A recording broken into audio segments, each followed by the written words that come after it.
Another quite tricky situation appears in quite a special case, but which somehow from time to time appears in applications.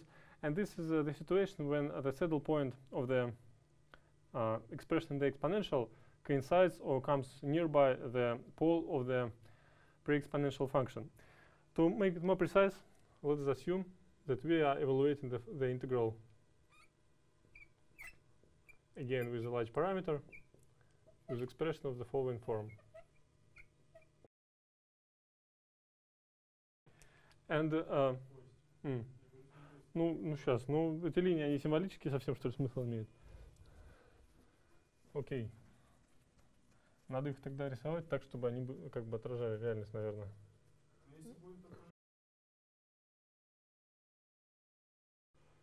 Let us now consider a special situation when a saddle point coincides or comes nearby the pole of the pre-exponential expression. To make this more specific, let us assume that we are calculating the integral of a standard form with a large parameter lambda and certain smooth function f of z. But for now, what will be new in our treatment is that we will allow a function g of z to have a pole in the vicinity of the stationary point of f. And let us see how does it modify our consideration. First, let's recall what is our standard procedure. Our standard procedure is look for a stationary point where derivative of f vanishes. Then expand exponential up to quadratic or sometimes cubic terms in the vicinity of this stationary point. And usually what we did before, we assumed that g of z is regular at this point. And in fact, we usually assumed that g of z naught has some finite value, or can be expanded in some regular Taylor series. But of course, it's well possible that g of z in the vicinity of z naught would behave quite specially. For example, the most simple case is when g of z expanded in the vicinity of z naught has the following form.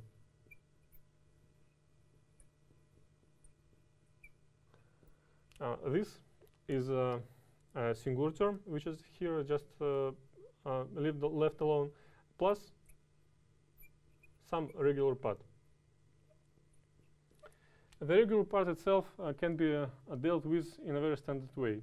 So as soon as, by definition, it behaves regularly at z naught and g of z naught is finite, our old procedure is valid. But the whole problem comes from when we are trying to deal with the first part, which is singular. So actually, we don't need to care for the second term for now, and we need to discuss the following integral.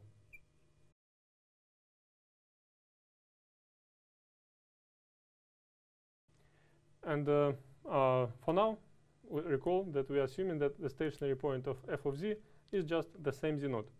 So let us draw the complex plane of z.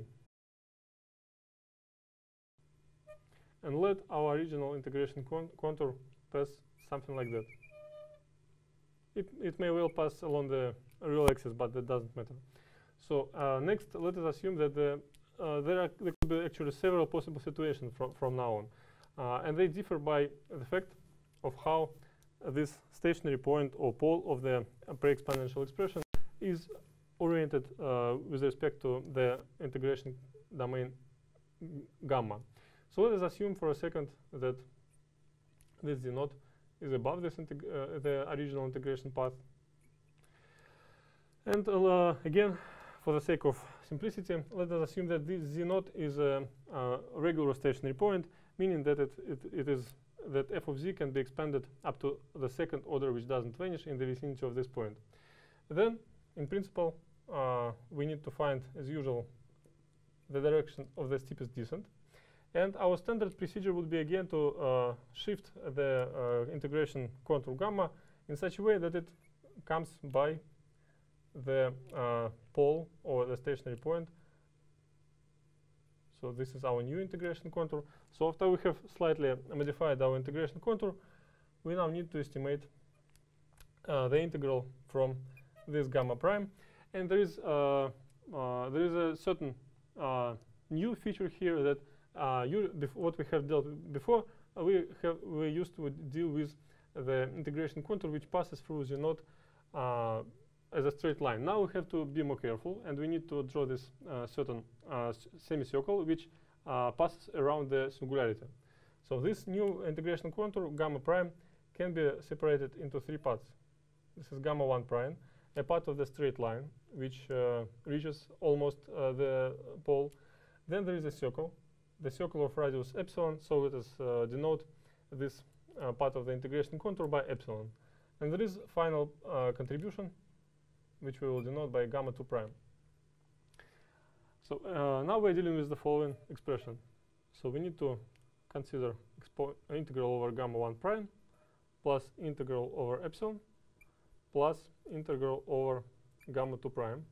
This is just our representation of the modified integration contour. And this integral should be evaluated over the expression of the following form. So before making a more definite statement about the value of this integral, let us again note on passing that in this picture we did assume that on the full trajectory of the deformation from gamma to gamma prime, there are no other poles or branch cuts of neither of the pre-exponential expression or the expression in the exponent.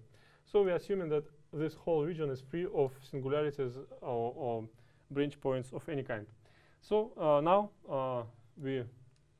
after we have moved our integration contour and decomposed it into three parts, we need to estimate all of these three parts one by one. So let us start from this semicircle. And obviously this integral is almost a residue, but only half of it. So its value is obvious. So the exponent of the integral over this semicircle of this expression is approximately, or as soon as f of z doesn't have any singularities, in the limit of epsilon going to 0, it's just nothing but half of the residue, that is pi times I c minus 1 exponent of lambda f of z naught. So in the limit of epsilon going to 0, this becomes an exact expression. Let us now estimate the total contribution from the two linear parts. So this integral from gamma 1 prime plus integral from gamma 2 prime. And in doing so, let us substitute this expression in the exponent by its Taylor expansion in the vicinity of z naught.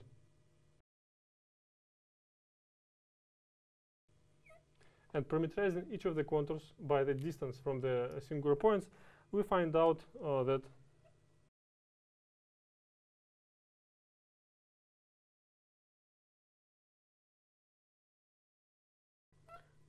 this is one of these integrals, and it is very easy to see that another integral comes just in the same form, but with a negative sign. And as rho is substituted by minus rho on this part of the contour, and the expansion is only up to a quadratic term, that is up to rho squared, then these two integrals just identically cancel each other. And please also note that angle of the incline of the steepest direction, that is this alpha, doesn't come into the final answer, as it enters in both numerator and denominator on this expression and does cancel. So as a result, we see that in the main approximation to the integral in the vicinity of the saddle point, that is when only quadratic terms are kept in the exponential, we see that this contribution of these two parts of the integration contour cancel each other, and all what remains is semi-residue in the vicinity of the pole. This is our first result. We will later generalize it to a more general situation when this is not the pole of the first order, but maybe a pole of second order and arbitrary order. Then we'll obtain a similar formula, but more general. But for now, let us conclude with this and apply it to some particular exercise.